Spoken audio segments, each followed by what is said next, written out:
toutes et à tous, ici Dylan et qui est les épinards sur le forum. Alors aujourd'hui, petite vidéo qui va parler de l'anatomie générale du crâne ainsi qu'un petit zoom sur la cavité orbitaire.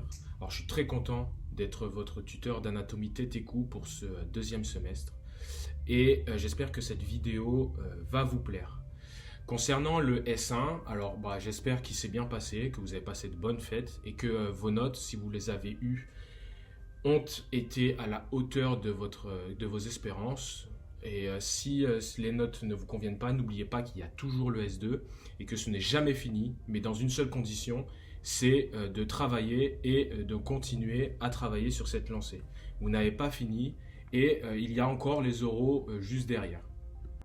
Petite introduction maintenant. Alors la tête, elle comprend le crâne que l'on appelle neurocrâne, mais aussi la face que l'on appelle splanchnocrine. Retenez bien les termes de neurocrâne et de splanchnocrine, ils peuvent tomber lorsque je vais faire des QCM, mais aussi lorsque les profs font leur QCM. Le cou, lui, dans une grande logique, se situe au-dessous de la tête et au-dessus de l'orifice supérieur du thorax. Cette région, du coup, est le passage des voies aériennes, donc qui vont permettre la respiration, et des voies digestives qui vont permettre l'alimentation. Concernant les limites de la région du cou, trois principales. Premièrement, la limite supérieure de la face, qui passe par, que je représente ici, le méa auditif externe, voilà, ou acoustique externe, le processus zygomatique qui appartient premièrement à l'os temporal puis l'os zygomatique, donc le processus zygomatique, et le bord latéral de l'orbite. Concernant la limite inférieure de la face et supérieure du cou, elle est délimitée par la ligne nucale supérieure, petite protubérance au niveau de l'os occipital. Cette ligne va rejoindre ensuite le processus mastoïde appartenant au temporal, puis le processus styloïde toujours appartenant au temporal et va venir rejoindre le muscle digastrique qui est un muscle qui va longer la mandibule, d'abord sa partie horizontale puis verticale et qui va venir s'insérer, on va le voir tout à l'heure, au niveau de la rainure du digastrique derrière le processus mastoïde. Et enfin, concernant la limite inférieure du cou, cette limite inférieure du cou, elle est délimitée donc par la première côte qui est ici, puis l'articulation sterno-claviculaire, donc entre le sternum et la clavicule qui est un tout petit peu plus au-dessus, et enfin l'incisure jugulaire du sternum que l'on peut palper en touchant ici le sternum. Ensuite, concernant les limites de la région, le cou, il est enveloppé par un fascia que l'on voit sur une coupe en C6. Donc ici, c'est en C6, et bien représenté la vertèbre cervicale numéro 6. Et ce fascia se divise en trois feuillets. Un feuillet antérieur ou superficiel, comme vous pouvez le voir, un feuillet moyen et un feuillet profond. Ces fascias, ils vont délimiter ce que l'on appelle la gorge, qui se situe en avant du fascia cervical profond, donc représenté ici, la gorge, en avant du fascia cervical profond, qui va délimiter du coup la loge viscérale du cou, donc là où passent les viscères, constituant trachée, œsophage, thyroïde, les gros vaisseaux, etc. Et en arrière de ce fascia profond, on a une zone moyenne que l'on appelle ici la nuque. Voilà, qui va laisser passer les vertèbres et le constituant de la moelle spinale. Donc, feuillet superficiel, feuillet moyen et feuillet profond. Alors, concernant l'anatomie de surface de la tête et du cou, il y a une règle qu'on appelle la règle du pouce de Léonard de Vinci qui stipule qu'il y a un pouce entre ce qu'on appelle la racine des cheveux et la racine du nez ici, donc le front, la racine du nez ici et les narines, le coin de l'œil et l'oreille, et enfin les narines et le menton, une distance de 1 pouce. C'est une règle qui est à savoir, pas très difficile à connaître, mais c'est à savoir. Donc maintenant, on va passer aux différentes structures osseuses qui composent le crâne, que ce soit le neuro ou le splanchno-crâne, sur différentes vues, donc latérale, supérieure, antérieure et postérieure. Et on va commencer par une vue latérale. Donc sur une vue latérale, les composants du neurocrâne, qui constituent la boîte crânienne, vont être l'os frontal, qui constitue le front, et l'os frontal est en avant de l'os pariétal, qui est ici, et qui constitue une grande partie de la vue supérieure que l'on va voir tout à l'heure. On a en arrière de cet os pariétal, donc derrière la tête, l'os occipital, lieu de passage de la ligne nucale supérieure. Ensuite, on a l'os temporal qui est ici, qui est un os très complexe que, comme je vous l'ai dit, je vous ai fait un récap dessus, puisque c'est le lieu de passage pas le lieu de passage, mais c'est sur cet os que se situe le processus mastoïde, le processus styloïde, le méa auditif ou acoustique externe, le processus zygomatique de l'os temporal. Je vous l'ai montré, je vais vous le montrer et je vous ai fait un récap sur la fiche. On a aussi l'os sphénoïde et particulièrement la grande aile du sphénoïde qui est visible sur cette vue latérale. Et c'est tout constituant le neurocrâne. Constituant le splanchno-crâne, on a ici du coup l'os zygomatique, appelé aussi os malaire, qui constitue un véritable pare-choc de l'œil. Ça correspond à l'os de la pommette et c'est vraiment en protection de l'œil qui se situe.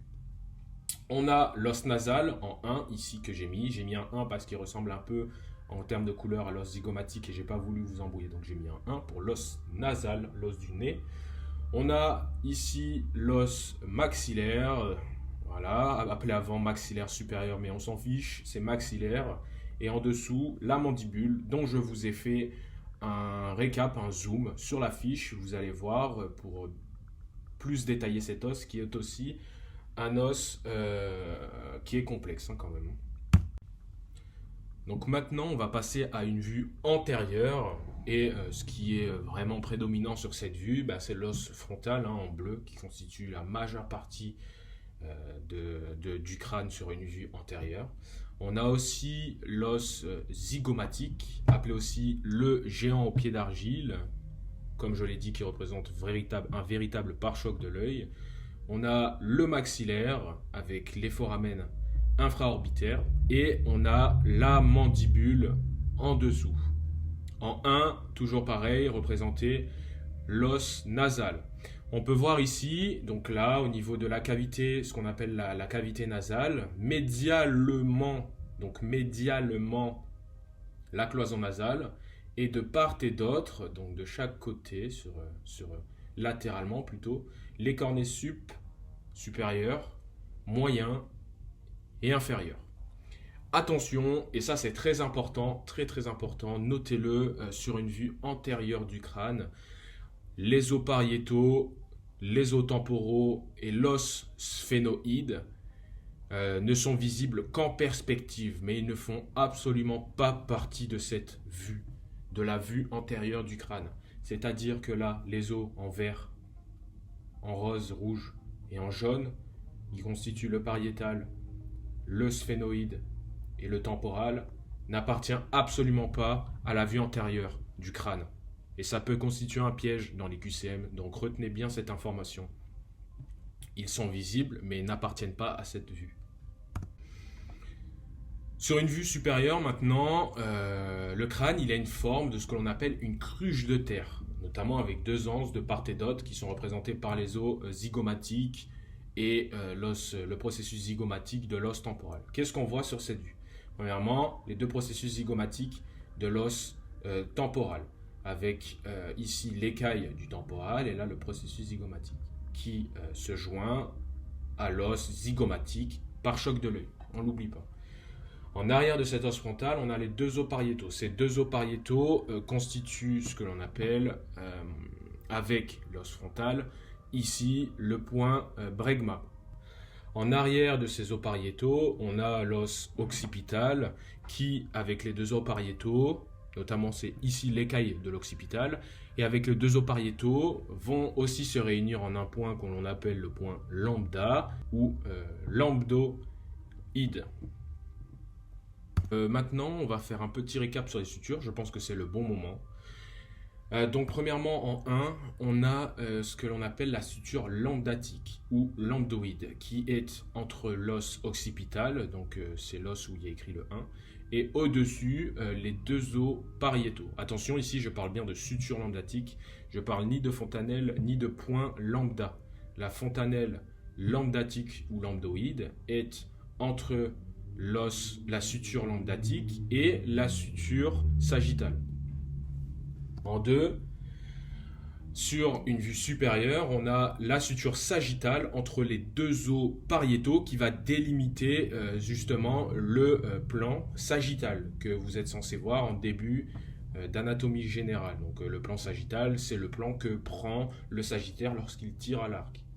Enfin, la suture coronale en 3, entre l'os frontal et les os pariétaux délimitent le plan frontal qui va séparer le corps en une partie antérieure et postérieure.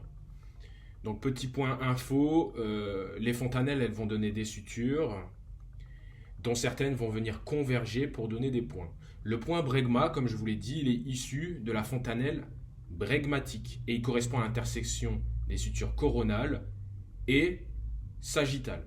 Le point lambda, lui, est issu de la fontanelle lambdatique et correspond à l'intersection des sutures sagittales et lambdatiques. Retenez bien ces informations, c'est important et ça peut tomber. Donc maintenant, on va passer à une vue postérieure du crâne.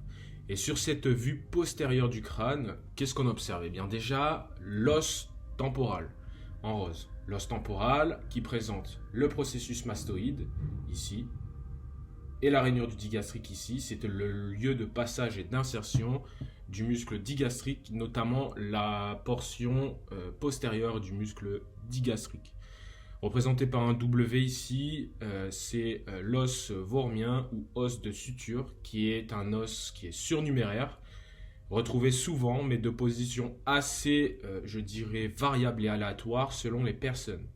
En vert, les deux os pariétaux, séparés par la suture sagittale, comme je vous l'ai dit tout à l'heure, et en violet, l'os occipital, avec les deux condyles occipitaux qui s'articulent avec les masses latérales de la première vertèbre cervicale, C1, appelée aussi atlas.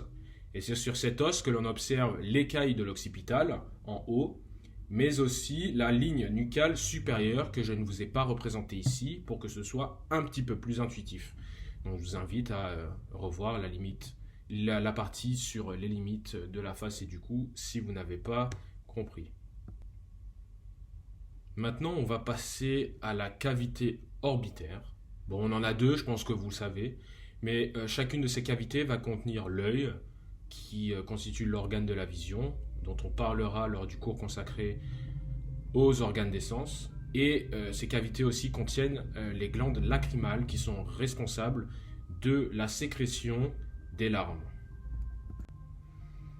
Concernant la cavité orbitaire et les généralités, nous pouvons observer l'orifice externe de la cavité orbitaire sur une vue antérieure. Elle est schématiquement représentable par une forme rectangulaire ou carrée qui est brisée dans sa partie interne. On va le voir, lieu de passage de la gouttière lacrymale. La cavité orbitaire elle a une forme de pyramide à base antérieure, la partie antérieure étant, comme j'ai dit, l'orifice externe. Ainsi, le sommet il est représenté par le point bleu et c'est constitué par le foramen optique qui est le lieu de passage du nerf optique. Je vous invite au cours de mon cotute qui arrivera incessamment sous peu. L'axe de cette pyramide, il est oblique vers l'avant et vers le dehors. Mais attention, vers l'avant et vers le dehors signifie vers l'arrière et vers le dedans. Petit rappel pour ceux qui ont fait des maths au lycée, c'est une direction. La droite rouge est une direction, mais elle a deux sens. Et bien c'est pareil. Et vers l'avant et vers le dehors, c'est vers la sortie de la cavité orbitaire. C'est genre comme ça. Comme ça. Voilà, bon bref. Voilà, c'est comme ça, vers l'avant et vers le dehors. Et vers l'arrière et vers le dedans, c'est dans le sens du foramen optique. Voilà. Comme vous pouvez le constater, sur une vue antérieure, nous allons observer différents foramen qui permettront le passage d'éléments nutritifs et fonctionnels de l'œil. L'orifice antérieur de l'œil, il est délimité par l'os frontal, en bleu en haut, ici, représenté ici par l'os frontal, l'os zygomatique en latéral sur le côté, et sur la partie inférieure et à l'intérieur, en dedans, pardon, plutôt, l'os maxillaire, ici. Concernant la paroi latérale, l'os le plus en avant de cette paroi, c'est l'os zygomatique représenté juste ici. Ensuite, en arrière, il y a le sphénoïde. Ce sphénoïde présente 3 foramen qui sont visibles sur cette image. En premier, on a le canal optique, qui est le lieu de passage du nerf optique, numéro 2, et de l'artère ophtalmique de Willis. La fissure orbitaire supérieure, représentée ici, c'est le lieu de passage des nerfs oculomoteurs ou nerfs moteurs de l'œil. Et ces nerfs oculomoteurs, ce sont les nerfs 3, 4, la première branche du 5, appelée ophtalmique, et le nerf numéro 6. Ensuite, on a la fissure orbitaire inférieure ou FOI de l'œil, qui est le lieu de passage du nerf V2, qui est la branche maxillaire du nerf trijumeau. Petit rappel sur les branches du nerf trijumeau, le V1 c'est l'ophtalmique, le V2 c'est le maxillaire et le V3 c'est le mandibulaire. Sur une vue médiale maintenant, qu'est-ce qu'on observe? La paroi médiale. Au fond, on a en premier l'os ethmoïde en A et la partie de l'os ethmoïde qui est un os relativement complexe. Cette partie qui est visible représente la lame orbitaire ou os planum de l'ethmoïde. L'os planum constitue vraiment la partie latérale du labyrinthe ethmoïdien. Plus en avant de cet os ethmoïde, en B, on observe l'os lacrymal qui, avec une partie de l'os maxillaire, va présenter une gouttière que l'on appelle gouttière lacrymale. Cette gouttière, elle est partiellement taillée dans ces deux os et dans sa partie inférieure, elle s'ouvre vers une structure qui s'appelle le canal lacrymonasal, permettant aux larmes de s'écouler dans la cavité nasale. Le fameux nez qui coule quand on pleure. Et ben, c'est de là. La paroi inférieure, elle, est uniquement formée par l'os maxillaire. Pour conclure sur la cavité orbitaire, on va parler maintenant de la paroi supérieure qui est uniquement formée par l'os frontal. C'est très représentatif sur ce schéma. Il y a uniquement l'os frontal qui constitue la paroi supérieure de la cavité orbitaire. Et c'est tout pour aujourd'hui. Alors avant de faire un petit QCM, je vous invite vraiment à utiliser les ressources comme des livres, comme le Néther, le livre du professeur Baquet, même Leçon d'anatomie que le professeur Baquet a fait avec le docteur Ekayem, ou utiliser les applications d'anatomie, notamment une gratuite grâce à l'université, que mon co-tute Baptiste va vous présenter dans sa vidéo, il va vous montrer comment on la télécharge.